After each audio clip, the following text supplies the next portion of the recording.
Hello دوستوں، میرا نام ہے بلال خان اور آپ دیکھ رہے ہیں بی کے ٹی وی۔ دوستوں، ہم سب نے کہیں نہ کسی نہ کسی موقع پر آب حیات کا ذکر ضرور سنا ہوگا۔ آب حیات کیا ہے؟ یہ کہاں واقع ہے؟ کیا اس کو پینے والا ہمیشہ زندہ رہے گا؟ حضرت خضر علیہ السلام کون ہے اور حضرت ذوالقرنین علیہ السلام نے آب حیات پینے سے انکار کیوں کر دیا تھا؟ آج کی اس ویڈیو میں ہم ان تمام سوالوں کا جواب دینے کی کوشش کریں گے، لیکن ویڈیو شروع کرنے سے پہلے آپ لوگوں سے ایک چھوٹا سا سوال ہے کہ آپ لوگ اس وقت ہماری ویڈیو کس ملک اور کس شہر سے دیکھ رہے ہیں، ہمیں کمنٹ سیکشن میں ضرور بتائیے گا۔ دوستو، اس بات کو سچ ماننے کے باوجود کہ ہر انسان نے ایک نہ ایک دن مرنا ہے، پھر بھی انسان ایک ہمیشہ رہنے والی زندگی کی جستجو میں لگا ہوا ہے۔ انسان اس کائنات کے شروع ہونے سے لے کر ہی اس کوشش میں رہا ہے کہ وہ کوئی ایسا قدرتی چشمہ یا کوئی ایسی چیز تلاش کر لے جسے کھانے یا پینے سے وہ ہمیشہ کے لیے جوان رہے اور زندہ بھی۔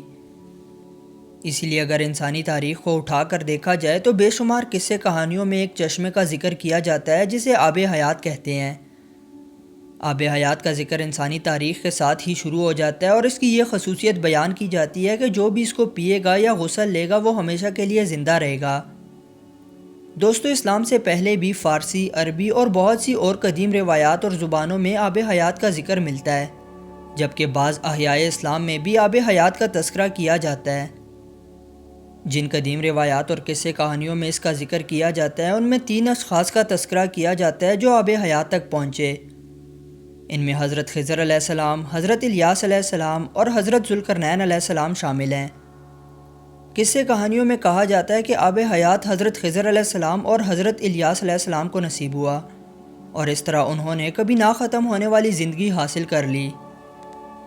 لیکن یہاں ایک سوال یہ بھی پیدا ہوتا ہے کہ آیا آب حیات کا کبھی وجود تھا بھی یا یہ محض ایک خیال ہی ہے، اور یہ بھی کہ اس کا حضرت خضر علیہ السلام سے کیا تعلق ہے؟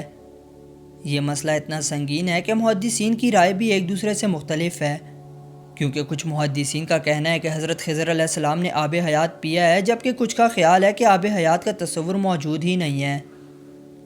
ابن حجر اسقلانی اپنی تحقیق حیات خضر علیہ السلام میں لکھتے ہیں کہ وہ اس بات سے گریزہ ہے کہ حضرت خضر علیہ السلام زندہ ہیں، جبکہ ابن اسحاق کے مطابق حضرت خضر علیہ السلام کو حضرت آدم علیہ السلام نے اپنی تدفین اور طوفان نوح سے پہلے ہی آگاہ کر دیا تھا، اور وہ حضرت نوح علیہ السلام کی کشتی میں موجود تھے، اور یہ بھی کہ وہ ابھی بھی حیات ہیں۔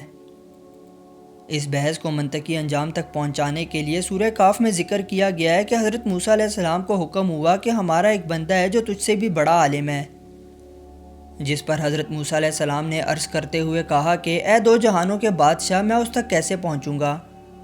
جس کے بعد اللہ تعالیٰ کا حکم ہوا کہ جہاں 2 دریا ملتے ہیں وہاں تمہیں میرا وہ بندہ مل جائے گا۔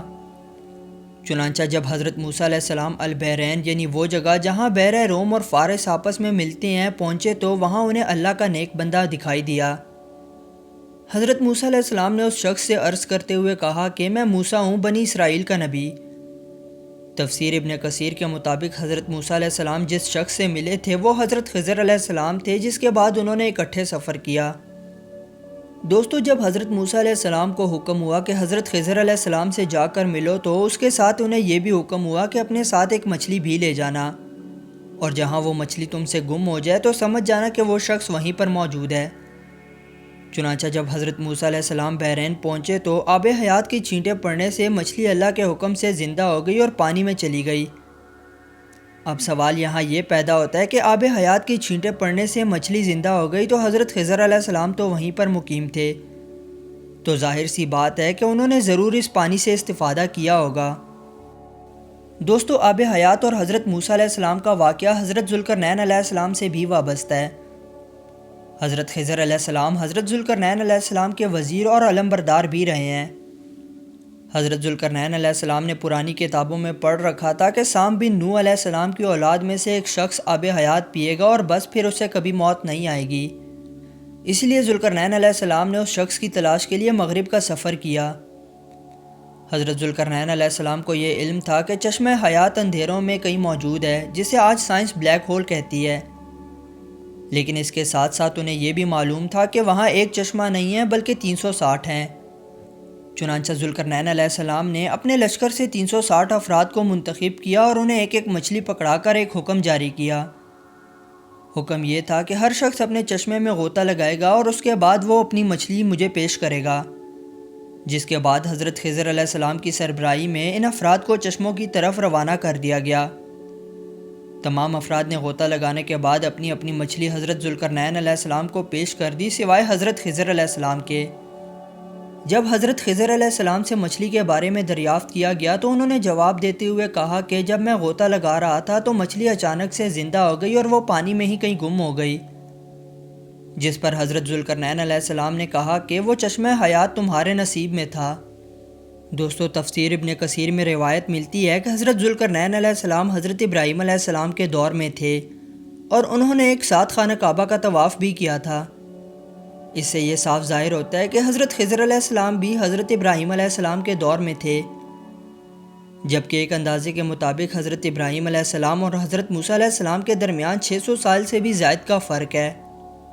ان تمام واقعات اور حوالہ جات سے یہ بات ظاہر ہوتی ہے کہ حضرت خضر علیہ السلام کو یا تو عمر طولانی دی گئی تھی یا پھر وہ آب حیات کی وجہ سے ابھی بھی زندہ ہیں۔ اب سچ کیا ہے یہ تو اللہ تعالیٰ ہی بہتر جانتے ہیں، کیونکہ دونوں جہانوں کے بادشاہ اللہ تعالیٰ ہی ہیں۔ تو دوستو، آج کے لیے اتنا ہی۔ ویڈیو کیسی لگی ہمیں کمنٹ سیکشن میں ضرور بتائیے گا۔ اگر ویڈیو پسند آئے تو اسے لائک کریں اور ہمارے چینل کو سبسکرائب کریں۔ میں آپ سے ملوں گا ایک ایسی ہی نیو انفارمیٹیو ویڈیو کے ساتھ۔ تب تک اپنا بہت سارا خیال رکھیں۔ اللہ حافظ۔